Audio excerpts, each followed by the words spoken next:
What has been the biggest Biggest learning hurdle. curve and also failure? All right, biggest learning curve is quite possibly where you're at right now. Like to paint something is a shit ton of money. 5 years, 4 years. Yeah, and you've got to get it right. You've got to a lot of market research, and when you're basically doing market research on a product that has not been seen before, you need to keep that close to your chest, but you need to get it out to as many people as possible.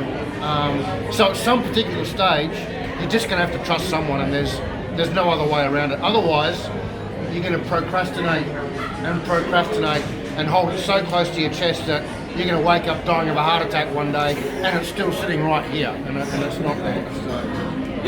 So don't do that. Don't do that. It's better. And some words of wisdom. My partner says this to me all the time. You know, we're thinking about perhaps getting investors in on this. As I said, we've spent a lot of money on it, and you know what, a couple $100,000 right now would not go astray. And he says to me all the time, it's better to own 50% of a product that is selling than 100% of a product that's giving you a heart attack and you're dying, and nothing's happening. So 100% of nothing is still nothing. 50% of something is always going to be something. Yeah. So perhaps that's you know, if it's a funding thing or whatever, maybe it's. But don't die with it. That's the thing. So You've got to act. So your challenge was deciding who to speak to and trust with your idea. Yeah, and we chose the local market, and we're lucky enough to be on the island, and I know everyone on the island. Yeah. So we used 2,000 people as our product testing, and we spent 6 months doing that, working closely with the hotel owners, working closely with the bartenders, product testing every night, flat out, just bar after beer after bar after beer after bar after beer. Tough job, someone's got to do it. Just, then we'd go sailing, we'd put it in the water, out of the water, in the water, out of the water. And of course up here in the tropics, well, even further, beer gets stored in an esky of water, this is the cardboard. So, you know, the two are, they just don't, they don't work together well at all. So the moment we start using this, the product is doing what it's intended to do, which is break down immediately. Yeah. So that's one of our biggest selling points, is the fact that it starts to break down immediately, and it's also one of the biggest drawbacks is, well, it doesn't last very long, does it? It's breaking down already. So educating people again has been another massive hurdle. Trying to convince people using what is considered a very good product to using something that breaks down and dies very quickly has been difficult.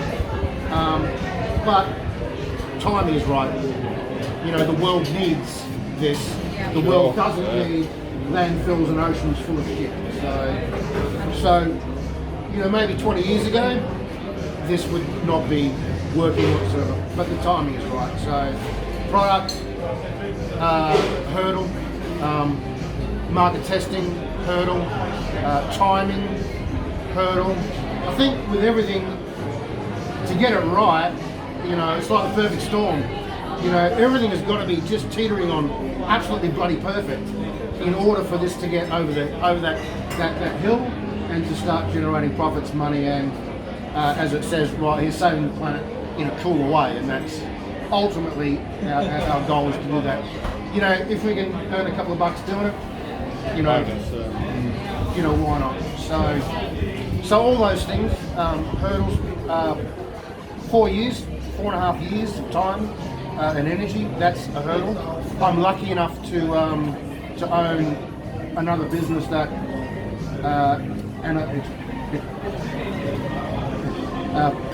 having a great partner that allows me to squander hundreds of thousands of dollars on a pipe dream and sucking a great deal of hard-earned money from a very profitable business to pursue a dream.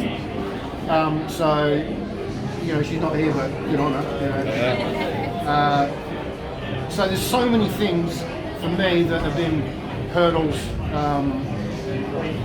and am I seeing the light at the end of the tunnel? I see it, man. Yeah, I see it. You all see it? I see it. Yeah, I see it. You know what? If I wasn't sitting here, I wouldn't see a light. I was that close to going, enough. Enough is enough. I can't waste any more time, I can't waste any more energy, and I can't waste any more money. And it was purely by chance. I mean, I wasn't searching like on, I wasn't searching e-commerce, I wasn't searching affiliate marketing, I wasn't doing motivational speaking. I was writing yet another proposal to Heineken, which would be like my fifth, and I had music on in the background. And because I'm so tight, I refused to buy YouTube Premium. So I'd have two computers, one with the tunes blaring out, and my big one where I would do all my, you know, artwork and stuff on the computer. And this thing come on, and it's just habit. You know, I don't even have to look at it. And skip, boom, skip.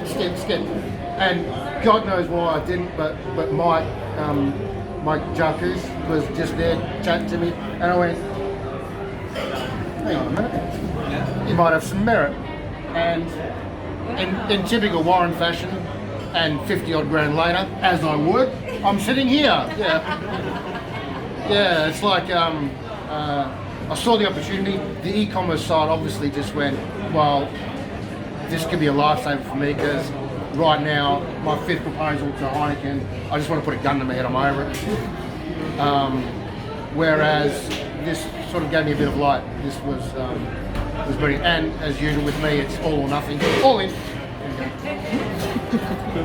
After spending all that, after like 100 grand on payments and 4 years of my time having it, I've then gone home on a Thursday afternoon. Hey honey, guess what I just did?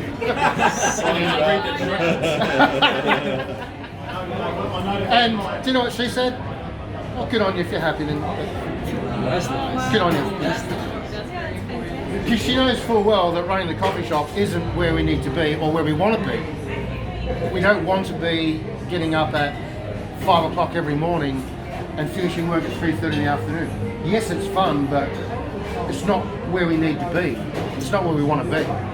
We want to be living that laptop lifestyle. We want to be kicking back. I don't think I'll ever want to retire. It's not about retirement.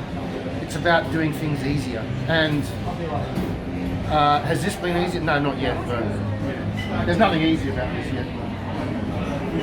Massive learning curve, but that's good. So, what costs do you have that you foresee now that you spend like a couple of $100 grand already on this product? What cost do you estimate or foresee coming your way in the near future? Like you've already got a finished product, you've got to find a supplier. Just stop. Yeah, Right, stop. And you know, I'm not scared of that. If I've got my marketing right, if I listen to you guys, I do everything right, and I've got all the T's crossed, all the I's, that perfect storm is this crest. I'm sitting right there. If I've got to spend another 100 grand, so be it. So be it. Yeah. But yeah, I think I'm there now. I think it's a great product. It's my Ferrari. It better be. That is a Ferrari, man. It's a Ferrari. It better be. It's a Ferrari. It's really nice. I think everyone was surprised, right? Because no one was